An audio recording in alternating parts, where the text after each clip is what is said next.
Hello guys, আজকে আমরা আপনাদেরকে দেখাবো আইফোনের কিছু ট্রিক্স অ্যান্ড হ্যাকস যেগুলো আপনার দৈনন্দিন জীবন আপনাকে অনেকভাবে সাহায্য করবে।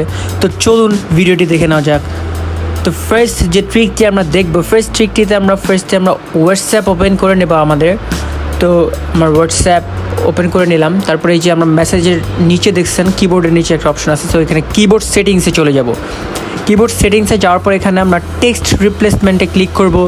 দেন আমরা এই যে এখানে অপশন আছে, তো এই যে এখানে প্রেস আছে আর শর্টকাট আছে। তো আমরা এই যে প্রেসের এখানে আমরা যেটা আমাদের প্রয়োজন ওইটা লিখব, এবং প্রেসের ওইখানে আমরা যেইটা লিখলে আমাদের ওই ওপরেরটা এই শেপ আসবে আর কি, ওইটা লিখবো, এসে পড়বে আর কি এরকম। সো আমি এখানে লিখছি @, আর ওপরে আমার ঠিকানাটা লিখছি। সো এখন আমি চলে যাব আমার নর্মাল হোয়াটসঅ্যাপ টেক্সটের ওইখানে, মেসেজের ওইখানে। তো আমি ওয়েট, এই যে ওকে, আমি এখানে চলে আসছি। তো আমি এখন এখানে লিখবো টেক, টেক লিখবো। দেখুন এই যে এখানে চলে আসছে মাঝখানে, দেখছেন? তো এই যে টেক এটা লেখার পরে ডিরেক্ট এটা চলে আসছে। তো এটা অনেক ইজি হয়ে যায় আমাদের। অনেক সময় অনেক বড় বড় মেসেজ থাকে, অনেক কিছু লেখা দরকার হয়, হোম অ্যাড্রেস, জিমেল টিমেল, তো আমরা এখান থেকে এরকম শর্টকাট ইউজ করতে পারবো। তো চলুন সেকেন্ড ট্রিকটি দেখে নেওয়া যাক। সেকেন্ড ট্রিকটিতে আমরা আমাদের যে গ্যালারিতে অনেক সময় অনেক পার্সোনাল ফটো থাকে, ওগুলো আমরা হাইড করেও হাইড হয় না। সো আমরা এমন একটা হাইডের অপশন দেখাবো যেটা থেকে আপনি আপনার ফটোগুলোকে সেফ রাখতে পারবেন অনেক ভালোভাবে। সো আমি কয়েকটা ফটো আগে হাইড করে নেব। এই যে আমি 5টা ফটো সিলেক্ট করছি, 6টা ফটো। আচ্ছা, তো আমি এগুলো এখন হাইড করবো। দেখছেন এখানে নর্মালি হাইডের একটা অপশন আছে, যে 6টা ফটো হাইড করছি। তো এইটা এখন কোথায় থাকবে? এইটা এখন এই যে অ্যালবামের মধ্যে রয়ে যাবে এখানে নিচে, কিন্তু দেখুন আমারটা কিন্তু নাই। আমারটা কোথায় গেল? আমারটা আমি এই যে আমার হাইডের অপশানটা, এটাও আমি হাইড করে ফেলছি। সো ফার্স্টে সেটিংসে যাব।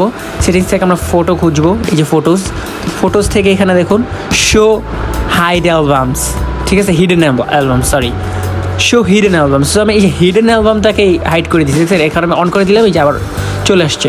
এখন আমি আবার হাইড করে দেখাই আপনাকে। এই যে দেখুন, দেখছেন হাইড করে দিলাম, এখন দেখেন গ্যালারিতে শো করবে না, দেখছেন নাই।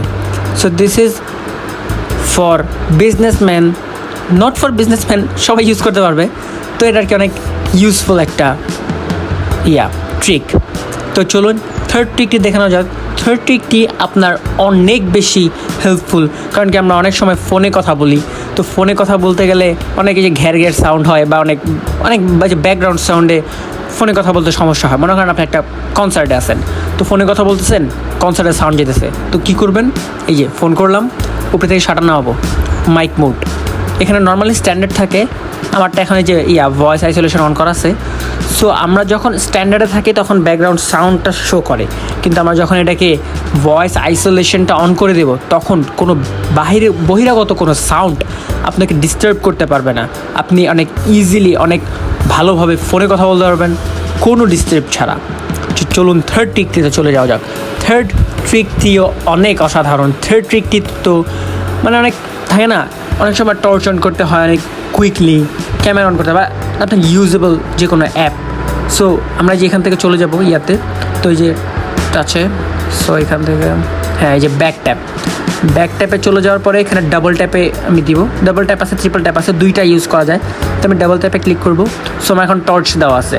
তো আমি যদি পিছনে আমার যে অ্যাপলের লোগোটা আছে ওখানে ডাবল ট্যাপ করি, তাহলে টর্চ অন হয়। তো আমি যে ক্যামেরাতে দিলাম আপনাদেরকে দেখানোর জন্য। তো এই যে চলে গেছি আমি। তো এখন আমি যে ডাবল ট্যাপ করবো পিছনে, দেখবেন আমি তো ক্যামেরা অপশানে ক্লিক করছি, ডাবল ট্যাপে করছি, আমার ক্যামেরাতে দেখছেন ওপেন হয়ে গেছে ক্যামেরা। একটা ছবি ক্লিক করে দেখা দিই আপনাদেরকে, এই যে ছবি ক্লিক করে ফেলছি। সো এগুলো হচ্ছে গিয়ে আপনাদের জন্য ফ্রিতে কিছু অ্যাপল ট্রিক্স ছিল। সো ভিডিওটা ভালো লেগে থাকলে আমাদের সাথে থাকবেন, সাবস্ক্রাইব করে দেবেন, এবং ভিডিওতে লাইক করে দেবেন, এবং আপনাদের বন্ধুদের সাথে শেয়ার করে দেন ভিডিওটা, যারা আইফোন ইউজ করে।